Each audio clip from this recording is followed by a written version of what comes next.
हम दूसरा भाषा में बोलने शुरू हो गए। इधर तो हिंदी में बात करेगा, उधर कन्नड़ा में बोलेगा, उधर और कुछ भाषा में बोलेगा। सबसे पावरफुल लैंग्वेज मौन है।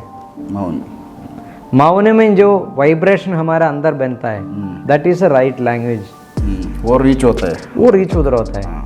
वो मौन में संस्कृत भाषा है, that is a vibrating language है।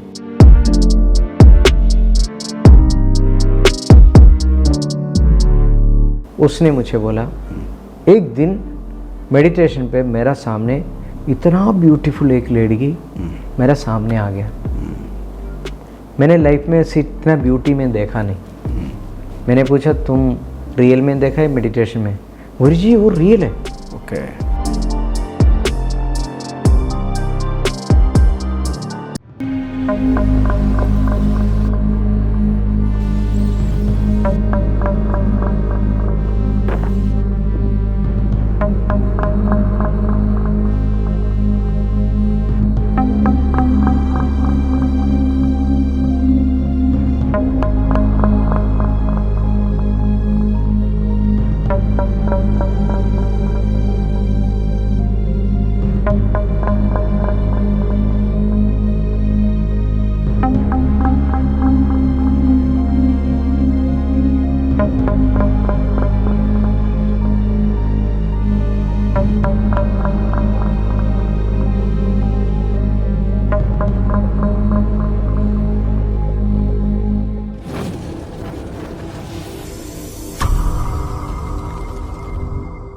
नमस्कार वीक्षकರೇ। नमस्ते।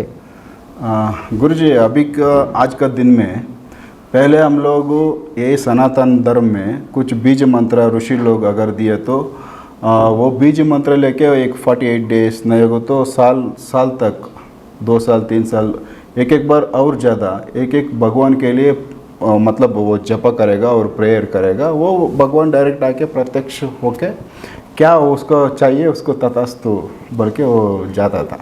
आज का दिन में कलयुग में ऐसे एक बीज मंत्र, वही मंत्र लेके हम लोग कुछ उस एक भगवान का हम लोग को क्या कौन सा भगवान अच्छा है उसका एक बीज मंत्र मतलब हम लोग लेके प्रेयर किए तो जपा किए तो वो भगवान आके अभी तटस्थ करेगा।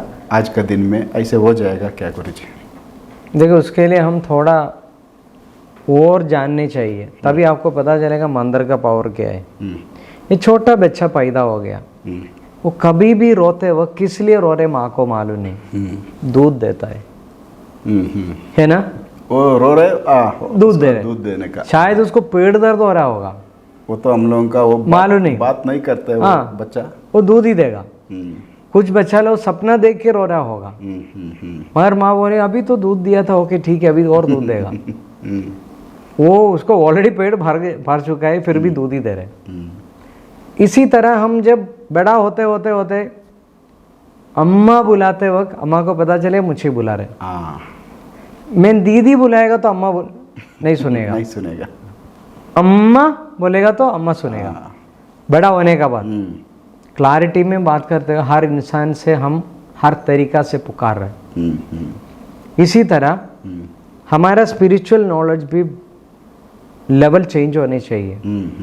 हम पहले जो बचपन में मंदिर में जो गया उधर से अभी तक अपग्रेड नहीं हुआ है, सेम क्लास में बैठा है। हम अभी भी एलकेजी में है। ठीक है, भगवान को क्या मालूम है? भगवान तो नहीं हाँ, भगवान को हम लोग सुन नहीं बुला रहे हैं। हाँ? नहीं सुनेगा वो। ओके। बचपन में हम भगवान था, हाँ। हमारा भाषा उनको भी समझ में आता था, उसका भाषा हमको भी समझ में आता था। जब हम बड़ा हो गया हम वो भाषा भूल गया, हम दूसरा भाषा में बोलने शुरू हो गए। इधर तो हिंदी में बात करेगा, उधर कन्नड़ा में बोलेगा, उधर और कुछ भाषा में बोलेगा। सबसे पावरफुल लैंग्वेज मौन है। मौन में जो वाइब्रेशन हमारा अंदर बनता है, that is a right language. वो रीच होता है, वो रीच उधर होता है। वो मौन में संस्कृत भाषा है, that is a vibrating language है। वो लैंग्वेज हमारा अंदर जो वाइब्रेशन क्रिएट होता है मुझे पता चल रहा है। हमारा कोई भी संस्कृत भाषा का कोई भी एक वर्ड आप उठा के जब करके देखो, मतलब मंत्र नहीं, कोई भी श्लोक बना के आप बात करके देखो, उसका एक वाइब्रेशन होता है। मूलाधार से शुरू होगा, वो ऐसे ही शुरू होता है। हमारा वाइब्रेशन पूरा बॉडी में वो वाइब्रेशन आएगा। वो संस्करण करके, मतलब मिट्टी से गोल्ड जैसा बनाया, उसी तरह प्रपंच से संस्करण करके हमारा अंदर से प्रकट हुआ वाला एक शब्द है संस्कृत। वो संस्कृत भाषा उच्चारण करने के लिए मुझे अपने आप एक क्वालिटी चाहिए। ओके। अगर मुझ में वो क्वालिटी नहीं है तो मैं कितना भी शब्द बाहर निकालो, मेरा अंदर वाइब्रेशन नहीं आएगा। अभी आपको पता करने के लिए एग्जाम्पल बोलेगा, एक अति सुंदर एक फीमेल आपका सामने आ गया, कुछ बोलने का जरूरत नहीं, उसका एक स्माइल देखकर आपका अंदर से एक चंचल हो जाएगा, डिस्टर्ब। हाँ, शायद वो पॉजिटिव हो, शायद वो नेगेटिव होगा। वो अच्छी औरत है तो आपका वाइब्रेशन उनका वाइब्रेशन बराबर होगा, उसमें कोई टॉक्स हुआ है क्या? नहीं हुआ, कोई बात नहीं हुआ। मगर पहले दर्शन में ये सारा चीज हो चुका है। This is the best example. नहीं तो ये काम करो, मैं एक इमली इधर खोल के मुंह में डाल के, उसका टेस्ट तो आपका इधर से हो जाएगा, ये वाइब्रेशन आने शुरू करेगा। वो मतलब इसी तरह है भगवान का उधर भी वाइब्रेशन। जब हम मंत्र है ना, मौन में बैठ के अपने आप मंत्र जब शुरू होगा तब भगवान सामने आएगा। मंत्र हम लोग जोर से बात करते हैं, जोर से लाउड से, मतलब वो रीच होने एक्चुअली हमको मालूम नहीं। अब देखो, मैंने बेंगलुरु सिटी देखा नहीं, मैं बेंगलुरु का बारे में क्या बताएगा। जिसने देखा है वो पूछे आपको बेंगलुरु में कौन सा एरिया का बारे में मालूम है। वही है ना। देन आप बोलेगा मुझे वो इलेक्ट्रॉनिसिटी। ओके, इलेक्ट्रॉनिसिटी भी बहुत बड़ा एरिया है, आपको उसमें से कौन सा एरिया चाहिए, कौन सा जगह। तब बोलेगा मुझे इलेक्ट्रॉनिसिटी में वो जो ब्रिज है ना, वो ब्रिज का उधर से इधर लेफ्ट, ओके वो एरिया। जिसको जानकारी है वो आदमी इलाबरेट करके एग्जैक्टली आपको बताएगा, ओके उधर से कैसा क्या है क्या नहीं है, एवरीथिंग दे कैन एक्सप्लेन। जिसको उसका बारे में नॉलेज नहीं, एक सेंटेंस में खत्म, नहीं तो जो लिखा है वो पढ़ के वही सुनाएगा।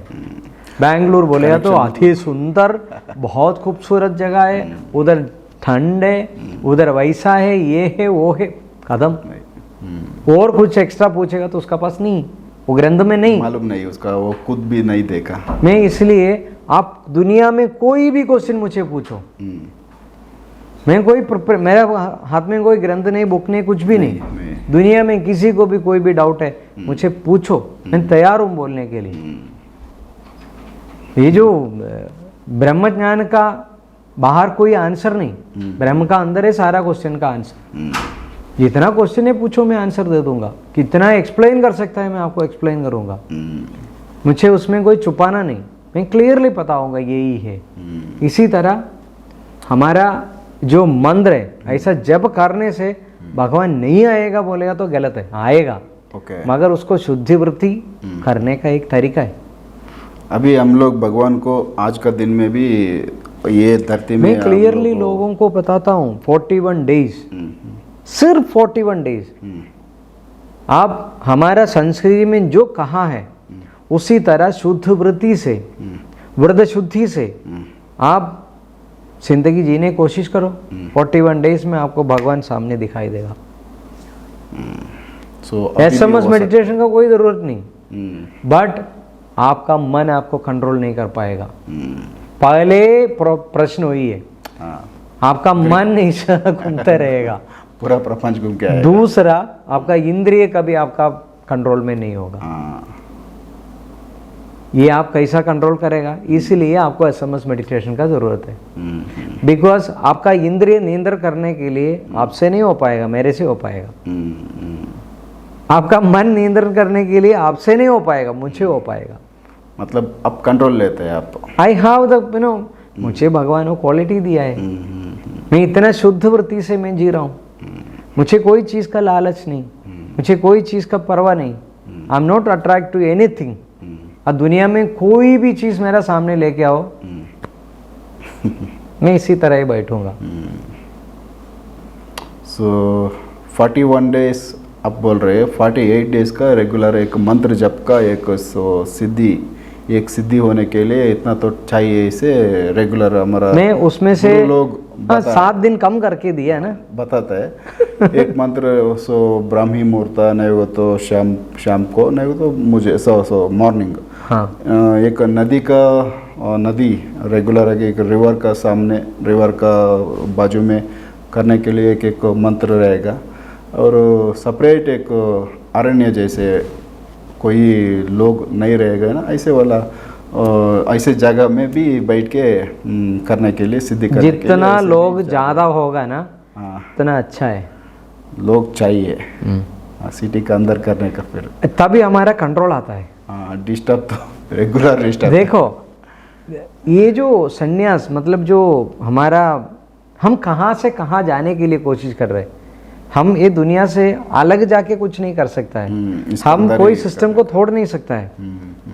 मैं मुंबई मेट्रोपॉलिटन सिटी में था, मेरा चारों तरफ गाड़ी चलता था, पूरा व्हीकल्स का। हाँ 7th फ्लोर बिल्डिंग है, इधर से ऐसा फ्लाईओवर है, ब्रर करके ऐसा गाड़ी चलते रहता हूँ। मतलब एक पत्थर फेंकेगा तो फ्लाईओवर पे गिरता है, तो सामने इतना जोर से साउंड आता था। सामने उसी का डायरेक्ट ऑपोजिट सामने देखे तो बहुत बड़ा तालाब है। मुझे ये गाड़ी का साउंड कभी सुना ही नहीं देता था। कंट्रोल करने का वो सभी। मुझे अभी भी लोग बोलते हैं बेंगलुरु में आप कैसा, मुझे किधर भी बिठाओ यार, मुझे हर चीज़ एक्सेप्टेबल है, मुझे कोई प्रॉब्लम नहीं, मुझे कोई चीज़ मुझे डिस्टर्ब नहीं हो रहा है टिल द टाइम मेरा बॉडी पे कोई टच नहीं कर रहे ना, आई एम नॉट डिस्टर्ब्ड। सो कोई आके अगर आपको टच किया तो मुझे टच करेगा तो ऑब्वियसली मुझे पता चलेगा ना somebody टचिंग, सो मैं ऑटोमेटिकली डिस्टर्ब होगा। Disturb in sense I am connected to that person, I disturb from मेरा जो ये कंडीशन था उसमें से डिस्टर्ब्ड हो गया। सो आपका SMS मेडिटेशन में भी ये मंत्र आप दे मैं मंत्र नहीं देने का, नहीं दे देगा, मैं दे दूं तो उसको उच्चारण करने का तरीका भी मैं सिखाने पड़ता है। बट SMS मेडिटेशन का अंदर आपका पहले आपका अंदर प्रबंध आएगा, प्रबंध अपना आप सिखाएगा आपको कैसा ये साउंड मतलब क्रिएट करना है ऑटोमेटिकली। सो मंत्र भी है आपका मेडिटेशन में? मैं नहीं सिखा रहा हूँ, प्रबंध अपना आप सिखाएगा। Okay okay. अभी एक एग्जाम्पल है, आज सुबह क्लास में ऑस्ट्रेलिया से एक लड़का क्लास में आया था, वो कुछ दिनों से 17 दिन से मेडिटेशन कर रहे, वो इंडियन लड़का है, वो बाहर गया, जाने का बाद उसको वो वीमेंस में बहुत शौकिंग है, मगर वो मेडिटेशन में इंटरेस्टेड है। मेडिटेशन करने के बाद ऑटोमेटिकली वो विषय में से डिटैच हो गया। वो अनबिलीवेबल हो रहे, वो खुद बोल रहे मुझे बिलीव नहीं हो रहे गुरुजी, मैं एवरी डे कॉफ़ी शॉप में नहीं तो बाहर में जाता था, एवरी डे नया गर्लफ्रेंड्स का साथ घूमने फिरने टाइम पास करने के लिए जाता था, मेरा कंप्लीटली वो कट हो गया, कनेक्शन नहीं हो रहा है उसका। कनेक्शन मतलब आजकल जाने का मूड नहीं आ रहा है, प्रपंच में खुले हुआ जगह पे अकेले बैठने का इंटरेस्ट है, कुछ गलत सोचने का इंटरेस्ट नहीं, मगर ब्लॉक हो गया।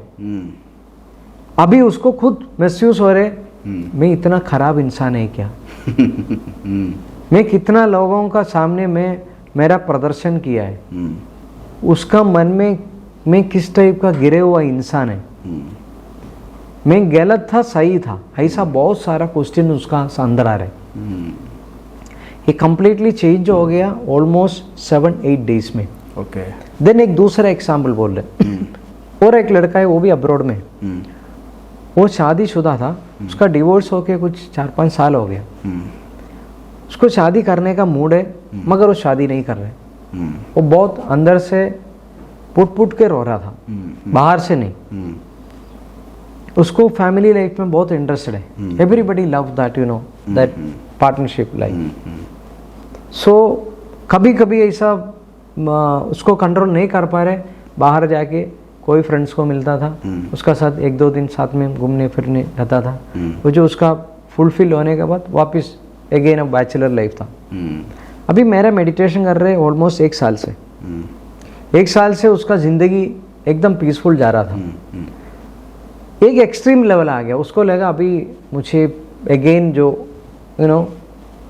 एक लेवल आने के बाद वो सुख और एक बार ट्राई करना, एक फील आ रहा है। ओके। उसने एक दिन मुझे मैसेज छोड़ा, गुरुजी मुझे एक शादी करने का फील आ रहा है, तुम्हारा ये सिस्टम में जाने वाला कोई मिलेगा तो तुम शादी कर लो। वो बहुत कोशिश किया, मैट्रिमोनी सर्च किया, उसको लड़की नहीं मिली। उसने बोला ऐसी तरह लड़की नहीं मिलने वाला है, मगर मेरा सामने एक ऑप्शन आ रहा है, एक लड़की मुझे पसंद किया है, शादी होने का बाद let me see if it's possible I try to do the meditation. Let me see, ये पोलाइटली बोला, मैं नहीं करूँगा नहीं बोला, बट पोलाइटली बोला अगर मैं प्रयत्न करूँगा। मैंने बोला पहले मेडिटेशन फिर शादी, अदरवाइज तुम खाटा में जाएगा। कैसा भी करके वो स्ट्रगल करते करते करते करते कुछ महीनों पहले उसने मुझे बोला, एक दिन मेडिटेशन पे मेरा सामने इतना ब्यूटीफुल एक लड़की मेरा सामने आ गया। मैंने लाइफ में ऐसी इतना ब्यूटी में देखा नहीं। मैंने पूछा तुम रियल में देखा है मेडिटेशन में? गुरुजी वो रियल है। ओके। फिर क्या हुआ है? वो मेरे इतना सामने तक आ गया, मगर मुझे छुआ तक नहीं, मगर उसका स्मेल आ रहे, उसका फील आ रहे, एवरीथिंग आ रहे। जैसा अलार्म बजा डिसअपियर हो गया। ओके। उसको मिला नहीं। उसको बहुत मतलब वो थॉट पूरा गया, मतलब मैट्रिमोनियल शादी ये थॉट पूरा गया। ये प्रपंच का मैजिक है। This is called divine love. Okay okay. ये जो 1 हफ्ते का बाद फिर से वो लड़की सामने नहीं आया, पीछे आ गया। ओके। पीछे आएगा तो उसको सामने कैसा दिखाई देगा, मगर उसको मालूम है उसका पीछे है, मगर उसका भी पीछे वो है। ओके। हाँ, मतलब 2 लेयर हो गया। Okay okay. मेरा पीछे कोई है तो अभी मैं नहीं देख सकता है, नहीं देख सकते। अगर मेरा पीछे कोई है मुझे दिखाई दे रहा है, इसका मतलब मैं उसी का भी पीछे। आप ध्यान मतलब उसका वो शरीर सूक्ष्म शरीर हो नहीं हो तो Another day. बॉडी लेके और दूसरा एग्जैक्टली उसको समझ में नहीं आ रहा। वो उसमें कंधा पे हाथ रखा, थोड़ा ऐसा एक फील दिया, इधर ऐसे 2-3 टच दिया है, वो किस नहीं दिया। ओके। फिर भी इतना पोर्शन देखने तक ये लेवल तक आ गया। अलार्म बजा, वो डिसअपियर हो गया। ओके। उसने इतना खुशी से वो सारा मतलब एक्सपीरियंस मुझे बताया। मैंने पूछा ये तुम्हारा एक्सपीरियंस तुमने शेयर किया, तुम किधर था? गुरुजी तो मैं तो बैठा था। लड़की किधर था? वो तुम्हारे पीछे था। ओके। वो रियल है क्या? मैंने पूछा तुमने कैसा देखा? मैंने तो देखा है भाई, तुम किधर था? मैं बैठा था। 2-3 बार पूछने के बाद उसको पता चला यार मेरा सूक्ष्म शरीर था पीछे, इसका मतलब that is real. Okay okay. Another dimension से ये डायमेंशन पे दूसरा एक ब्यूटीफुल विमेन आ गया। उसको सारा एक्सपीरियंस हो रहे, फील हो रहे, देन आगे का उसका शादी भी हो गया। उसका एक डिवाइन लव लाइफ चल रहा है अभी भी ऐसे ही है गुरुजी। He is completely happy. Okay. उसका जो प्राइवेट उसका जो टाइमिंग है वो टाइमिंग पे उसका साथ में है वो। उसको बाहर से किसी का जरूरत नहीं। मतलब वो इधर का ये लोग कल मतलब ये हम लोग क्या जी रहे हैं हमको दिखाई नहीं देगा। इसका लाइफ में शादी नहीं है उसका। हाँ। बट ध्यान में वो लड़की रेगुलर मतलब जैसा वो मेडिटेशन में बैठ गया ना, वो आएगा। मेडिटेशन में बैठेगा तो वो रियल लाइफ में। So that 45 minute he is completely in the life. Every day he is not doing that in a particular activity. जो नॉर्मल लाइफ में हम कैसा जीता है उसी तरह जी रहे। वो बोल रहे देयर इज इतना ब्यूटीफुल लाइफ मिलेगा, मैं सपना भी नहीं सोचा था गुरुजी। मेरा जिंदगी खुशी हो गया, मुझे अभी इधर से जाएगा तो भी मैं खुश हूँ। मतलब देयर इज नो झंझट, देयर इज नो कमिटमेंट, वो गलती करने का स्कोप भी नहीं, कैसा गलती करेगा? वो ध्यान करने का टाइम के लिए वेट कर रहा हूँ। वो 15 डेज का ब्रेक है ना, 15 डेज का ब्रेक उसके लिए बहुत दुखी का बात है। ओके, रेगुलर टच नहीं हो रहा है उसके। हाँ, वो 40 मैंने उसको ये भी कहा, अभी तुम इसी तरह तुम्हारा प्योरिटी प्रबंध चेक कर रहे हैं, तुम और एक लेवल क्रॉस करेगा तो 24/7 तुम्हारे साथ होगा। प्रबंध ऐसा टेस्टिंग करता है, जिसको वाइफ है उसको नहीं मिलेगा, जिसको हस्बैंड है उसको नहीं मिलेगा, जिसको कुछ तरीका से दुख में जा रहे। मैंने पैसा का बारे में जो कहा था, वो क्या मतलब सही में बैलेंस, मतलब उसको प्रबंध चीज बैलेंस चाहिए, उसको बैलेंस फिलअप करता है। एग्जैक्टली। सुपर। इतना पवित्र जीवित हमको दिया है, मगर जीने के लिए किसी को आता नहीं। ये सुनने वाला को लगेगा ए यार ये गुरुजी क्या बोल रहे, कुछ सही है क्या? कंफ्यूजन ज्यादा है, क्वेश्चन मार्क। इट्स अनबिलीवेबल है। ये जो डायमेंशन में जो मैजिक्स हो रहे, यू कैंट इवन इमेजिन। मेरे क्लास में मेरे आश्रम में एक लड़का है, उसको 3.5 साल पहले एक डिफरेंट टाइप ऑफ डिसीज पता किया। उसका पहले पाँव में दर्द था। उसका मम्मी का सिस्टर का 2 बच्चा है, दोनों को यही सेम प्रॉब्लम, हड्डी पाउडर होता है। ये डिफरेंट नेम है। एक बच्चा लास्ट ईयर मार गया था, अभी एक बच्चा बाकी है। ये जो ब्रदर्स है, इसमें से एक को ये हड्डी का ही सेम प्रॉब्लम है। हॉस्पिटल ले गया, हॉस्पिटल में डॉक्टर ने बोले ये व्हील चेयर में जाएगा, इसका कोई ट्रीटमेंट नहीं, नो ऑप्शन, मेडिसिन है ही नहीं।